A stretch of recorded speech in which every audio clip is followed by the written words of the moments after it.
e di presentarsi in maniera subdola, mascherata. Parte da ciò che ci sta maggiormente a cuore e poi ci attrae a sé, a poco. Pope Francis just dropped a bombshell about 2023. This surprising revelation has the whole world buzzing with questions. What did the leader of the Catholic Church say that has everyone so intrigued? Is he about to unveil something about the end times? Step into a world where faith and secrets collide, diving into a mystery that might shake up what we believe. Are you ready for what's coming? The idea of hell, as understood in traditional Christian theology, has been a topic of theological discussion and debate throughout history. When examining Pope Francis's statements regarding hell, it is crucial to consider his words within the broader context of his teachings and the Catholic Church's understanding of the subject. Critics have accused Pope Francis of denying the existence of hell based on select statements he has made. However, a careful analysis reveals a more nuanced perspective. While the Pope's comments may challenge conventional interpretations, they should not be viewed as a complete rejection of the concept. One statement that has garnered significant attention is an interview the Pope gave to Italian journalist Eugenio Scalfari in 2013. In this interview, Scalfari reported that Pope Francis had said, "There is no hell and condemned souls disappear." However, it is important to note that this interview was a paraphrased account, not a direct quote. The Vatican later clarified that Scalfari's report should not be considered a faithful transcription of the Pope's exact words. In other instances, Pope Francis has emphasized God's mercy and the possibility of redemption.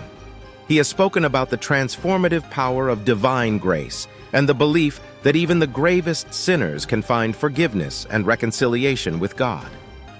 This emphasis on mercy and redemption has been a consistent theme in Pope Francis's papacy. Catholic understanding of hell. Some critics argue that these statements imply a departure from traditional Catholic teachings on hell as a place of eternal punishment for the damned. However, the Catholic Church's understanding of hell is complex and encompasses various theological interpretations. While the Church affirms the reality of hell as a state of separation from God, it also recognizes the mystery of divine mercy and the potential for salvation. The Catechism of the Catholic Church teaches that hell is a state of definitive self-exclusion from communion with God. It describes hell as the eternal separation from God and the consequence of a free and deliberate rejection of God's love and mercy. In this understanding, hell is not merely a physical location but a spiritual condition that results from a person's rejection of God's grace and love. Pope Francis's emphasis on mercy and exemption should be viewed as a reminder of the Catholic belief in the transformative power of God's love. His teachings do not negate the reality of hell, but rather emphasize the hope for reconciliation and salvation, even in the face of sin and brokenness. It is important to recognize that the Pope's role is not to redefine doctrine, but to interpret and apply the teachings of the Catholic Church in the present context. As the spiritual leader of the Catholic faithful, Pope Francis seeks to emphasize the pastoral dimension of God's mercy and love, providing guidance and encouragement to those who are struggling or feel distant from God. The conspiracy theories. The controversy around Pope Francis's statements on hell often arises from a misunderstanding of his intricate approach to the subject. While his focus on mercy and redemption may challenge traditional views, it does not mean he denies the existence of hell. The Catholic Church still firmly believes in hell as a state of separation from God. This understanding remains unchanged, but it also acknowledges the possibility of reconciliation and salvation through God's boundless mercy. To understand Pope Francis's stance better, we must see it in the context of Catholic tradition. His teachings add depth to the ongoing discussion within the Church without dismissing the concept of hell. The Rapture Connection. The concept of the rapture, well known in certain Christian circles, adds another layer to the conversation surrounding alleged dark practices within the Catholic Church. The rapture theory suggests that true believers will ascend to heaven, leaving non-believers to face a period of tribulation on earth. Some conspiracy theorists try to connect this belief in the rapture to accusations of corruption and occult activities within the Catholic Church. It's important to note that the rapture is not universally accepted among Christians. It originated in the 19th century through the teachings of John Nelson Darby and found traction in specific evangelical and fundamentalist circles. The mysterious belief in the rapture. The rapture is a belief held by certain Christian groups, particularly those with a dispensationalist or premillennialist perspective.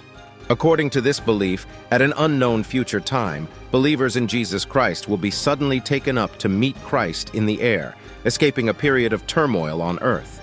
Some conspiracy theorists link the rapture to alleged sinister activities within the Catholic Church. They argue that these events are signs of an impending end-time scenario, including the rapture and the subsequent tribulation period. These theorists claim that secret societies and occult practices within the Vatican are indicators of a hidden agenda to deceive believers and prepare for the ultimate battle between good and evil.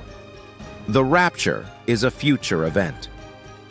The term rapture refers to the belief that believers will be caught up in heaven instantaneously, just before a period of tribulation and the second coming of Christ. This event is seen as a future occurrence that will happen suddenly and unexpectedly. It is often associated with the interpretation of biblical passages, such as 1 Thessalonians 4:16, 17. For the Lord himself will descend from heaven with a cry of command, with the voice of an archangel, and with the sound of the trumpet of God, and the dead in Christ will rise first. Then we who are alive, who are left, will be caught up together with them in the clouds to meet the Lord in the air, and so we will always be with the Lord.